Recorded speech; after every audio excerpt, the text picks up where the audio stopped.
Do you like the Oakland A's? Are you a fan of the Golden Knights? Do you love the Los Angeles Chargers? Well then, my friend, you're in the right place. This is the Snake Sports Talk Show with your host, Jake the Snake Silva, brought to you by the Spotlight Sports Network. All right, so I'm so happy that all of you guys could tune in here on tonight's show, and I just want to end up shifting over to this because what's been really good all throughout this whole week and even from the past weekend. The Stanley Cup playoffs have been so much fun. It's been electrifying. It's been fire. Lots and lots of different series all throughout it, and they have been so exceptionally good. But there's one team in particular, and I think I have been saying this probably from over a year now, because it's been the same story over and over and over again. And I've always compared this one team to another team in a different sport. And it's like they're just so connected because they have the same struggles, they have the same similar star power, but could never get over the hump of winning a series. So the Edmonton Oilers faced off against the Winnipeg Jets in the series. And I think every single one of you have known in my last previous episode, where I gave my bracket breakdown, and I said that particularly the Edmonton Oilers, for the first time in my life, might win a series. They might win a series. Winnipeg, outside of Kyle Connor, Mark Scheifele, and Connor Hellebuyck. Those are the three big-time guys. The rest of them was going to be questionable. Was Pierre-Luc Dubois actually going to end up putting up, points? Was he going to end up being efficient and productive? Or was somebody going to end up stepping up to the plate?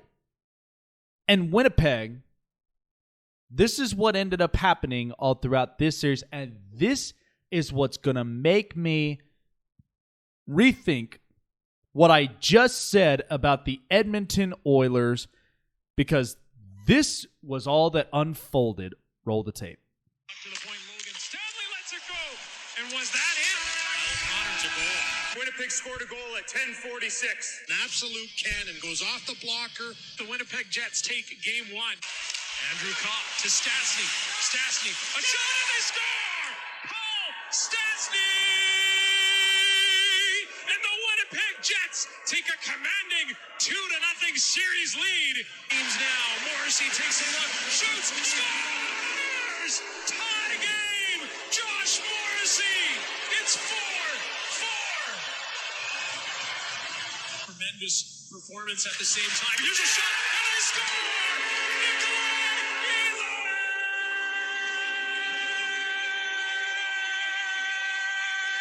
And the Winnipeg Jets have put a stranglehold on the Edmonton Oilers with a 3-0 series lead. What a comeback by the Winnipeg Jets, down by 3 in the third period. They storm back with 3 goals in just over 3 minutes. Upped it off for Ethan Bear. Dangerous pass. Intercepted. Blake Wheeler makes moves. Kyle Connor, Scheifele scores! Tie game! 3-3 in the third. Scheifele with his second of the night. In over 2 periods, and he poke checks Wheeler driving to the net. And now, a golden opportunity. Kyle Connor shoots, and he scores! Kyle Connor! Triple overtime series winner! Can you believe it? Bring out the brooms! The Jets have swept the Oilers! All I really have to say was after that series, And the only thing that I could really congratulate was the Winnipeg Jets. Because not only did myself and everybody feel the same way, but you reminded us of why Edmonton is in the position that they are in. And it's unfortunate. So, again, the Edmonton Oilers, and now I kind of regret the fact that I even chose them to beating Winnipeg. I thought it would have been probably, a 6-game series. Because my only thing with Winnipeg, with them getting through, was unless Connor Hellebuck was going to have all the pressure behind the net and making all the stops against Connor McDavid, against Leon Draisaitl, against Ryan Nugent-Hopkins, and a couple of other good forwards. But this is the same silly charade that we have seen in the last couple of seasons with Edmonton. And there's more to this story than that. But let me just break this down, because it just kind of seems like patience is starting to really run up in Edmonton. This is once again another disappointing factor that they have to go through. One team I've always compared them to for a year now is like the Los Angeles Angels of Anaheim. Why is it that I've always compared it to them? Look at them. It's like a mirroring image. Connor McDavid is Mike Trout, one of the most electrifying faces of the game, and not to mention, it is one of the big-time players of the franchise. And you know that the franchise would be so irrelevant without them. Leon Draisaitl, however, one of Connor McDavid's trusted cohort, is Shohei Ohtani. Fun, electrifying, and he comes up in clutch spots. That's why Mike Trout loves Shohei Ohtani, and that is why Connor McDavid loves Leon Draisaitl. You have two of the most elite forwards in the game of hockey. And here's what's also an interesting stat, because there's so many of them.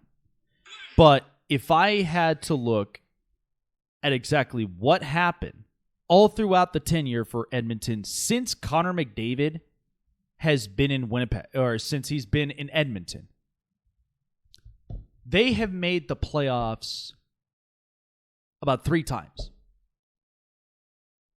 Won a playoff game, won. And then the rest of it, Edmonton either missed the playoffs, made the playoffs, or they get shut out by then. By the way, Edmonton, this is the second year in a row in the playoffs that they get swept, because they lost to Chicago. Chicago, of all teams, with long-lasting contracts that are way overdue. Duncan Keith, Jonathan Taves, Corey Crawford, and Patrick Kane. And these are all experienced guys in the playoffs. And you get swept. This was a time that once COVID hit, there was the playoff qualifier. You get swept in the qualifier. You come into round 1 of a new reshaped division where it's all Canadian teams. You face the Winnipeg Jets, who I hold myself accountable, thinking that this was going to be a fun, energetic game, but Edmonton was going to win a series. But Winnipeg reminded me otherwise. And I appreciate them for that, because it has been the same thing that I have been saying for the last couple, for the last year. And this is all that it has been going on. And this is all since Connor McDavid has been in the league from 15-16 as a rookie. Edmonton is just not. They are just not the most intimidating franchise that goes into the playoffs. And by the way, Here's an interesting stat. And Chris Ryan, who was one of their good reporters, actually ended up tweeting this out. The three teams with the last three MVPs: Nikita Kucherov of the Tampa Bay Lightning, Leon Draisaitl, and Connor McDavid. Assuming McDavid wins the Hart Trophy, which I think he will. 105 points in a short season and has been remarkable. But the last team to win a playoff game, the year a player won MVP, was Taylor Hall in New Jersey back in 2018. And by the way, the Oilers winning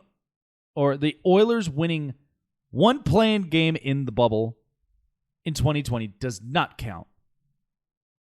They lost. So, all of that, those last three MVPs have won a combined 0 playoff games in those seasons. Isn't that remarkable? Tells you an awful lot about how heavy the Hart Trophy really can be. But not only just that, but look at what's so comparable about the Angels and the Oilers. Because the Oilers' problem, they don't have legit goaltending. Neither, and here's the other thing. Darnell Nurse actually was a monster this year at defense. And I thought he did superb. But then when you get to the bottom end of the forwards, none of them are scoring goals. And you're dealing with contracts like James Neal and a couple of others. And you cannot end up giving them any more. Mike Smith is close up to his age 40.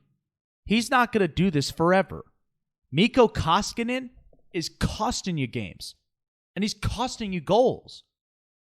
And people tried to sell me last year that because Edmonton caught fire in the Pacific Division, that they were going to be the team that was going to make it a lot of noise. Please. If you think Mikko Koskinen was an elite goaltender, he would have been playing much like Andrei Vasilevsky or Marc-Andre Fleury. Hell, Minnesota's Cam Talbot has been playing out of his mind.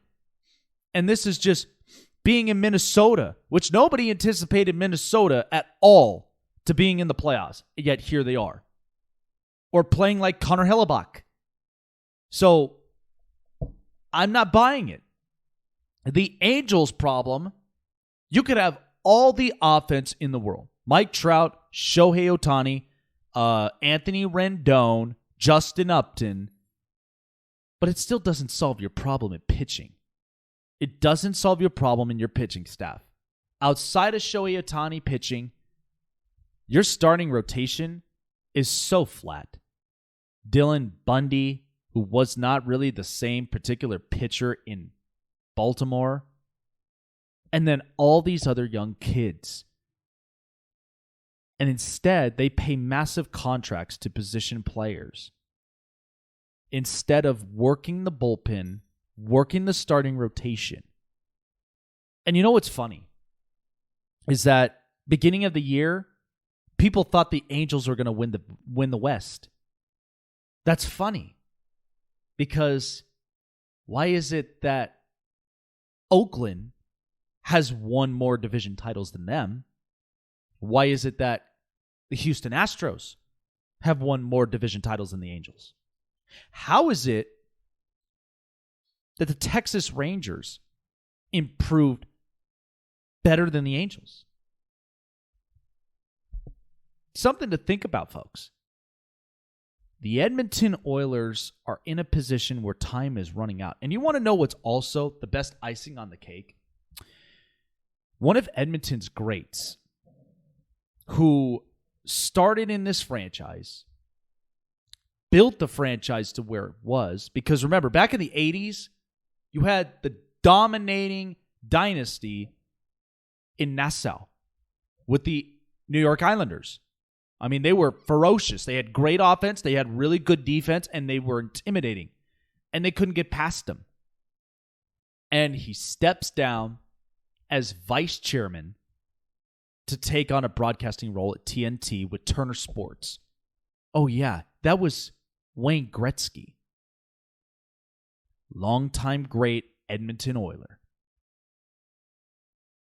I guarantee you that he is just as sour about this sweep than Connor McDavid would be. But let me ask you guys this question. Because if it were me, if I'm Connor McDavid and if I'm sitting at home right now, the first thing that's going to go through my mind, if the next contract comes up, do I really sign it? Or should I explore my options elsewhere? Because it doesn't seem like Edmonton's really making the right moves to making things happen. Because mind you, they've changed coaches, they've changed general managers, and still have not improved in themselves. You look at all of the teams around in the league right now, and even the teams that are in the playoffs. What does Colorado have?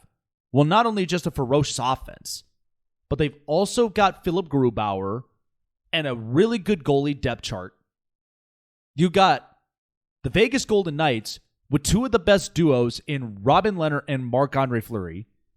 You've got Tampa Bay with elite offense, really good defense, Victor Hedman, Ryan McDonough, and you also have Andrei Vasilevsky. What does that tell you about some of these NHL teams?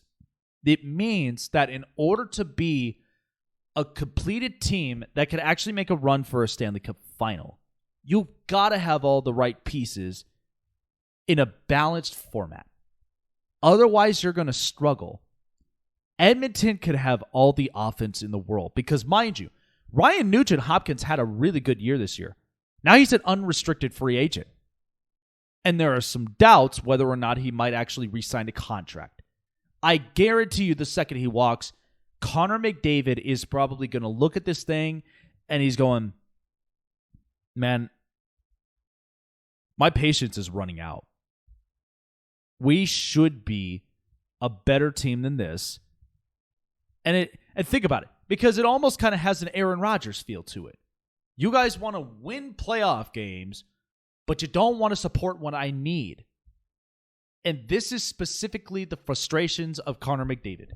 And mind you, I understand, still in this league, still in his prime, it's been 6 years, but here's the thing.